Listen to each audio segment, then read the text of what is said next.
जीने की ललक नहीं थी, मरने की वो चाहत रखता था। शरीर पर 80 घाव लेकर राणा चलता था। शरीर पर 80 घाव लेकर राणा चलता था।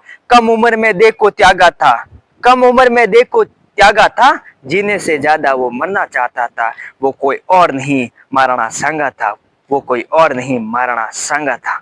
सांगा का इतिहास जानने के लिए ये पूरा वीडियो देखिए।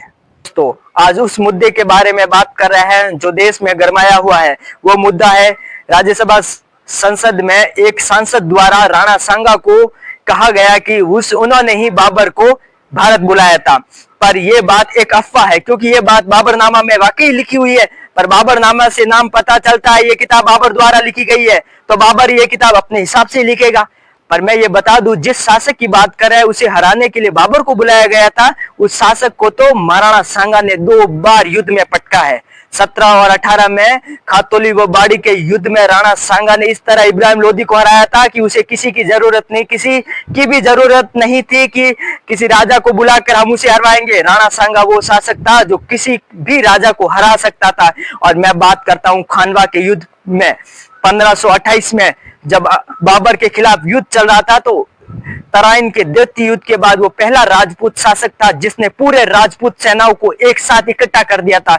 वाकई इस युद्ध में राणा सांगा हार गए थे, पर हार की वजह थी उनके शरीर पर 80 घाव, जिनकी वजह से उन्हें युद्ध छोड़कर जाना पड़ा। इस वजह से वो युद्ध में भले ही हार गए थे, पर मैं ये बता दूं जिसके शरीर पर 80 घाव थे फिर भी वो लड़ना चाहता था। और उनके कुछ साथी ये नहीं चाहते थे कि इस अवस्था में भी जाके वो लड़े, इसलिए उन्हें जहर देकर वहीं खत्म कर दिया गया उनके सरदारों द्वारा। पर मैं बता दूं इनकी उम्र सिर्फ 46 साल में इनका स्वर्गवास हो गया था। और इस योद्धा की बात करें तो इसने मेवाड़ को एक अलग रूप दे दिया था। वो राजा जो जिंदगी भर संघर्ष करता रहा और जिंदगी भर युद्ध करता रहा। सारे जहां जहां नहीं जाते थे शासक वहां जाकर उनके घर में जाकर हराया था। यहाँ तक वो खानवा तो आगरा तक पड़ता है। आगरा के बॉर्डर तक जाकर युद्ध लड़ना कोई आम बात नहीं होती। एक राजपूत सेना पहला शासक था जो अपने क्षेत्र से बाहर जाकर भी युद्ध लड़ा करता था और हर किसी को युद्ध की चेतावनी, और अपना साम्राज्य विस्तारक राजा था। उस राजा के बारे में कुछ आज संसद में सदन में कुछ लोगों द्वारा ये अफवाह उड़ाई जा रही है कि वो बाबर को उन्होंने ही बुलाया था। ये तो एक तरह की अफवाह है। और ऐसे ही राजनीति से जुड़ी, इतिहास से जुड़ी जानकारी चाहते हो तो हमारे चैनल को सपोर्ट कीजिए। धन्यवाद।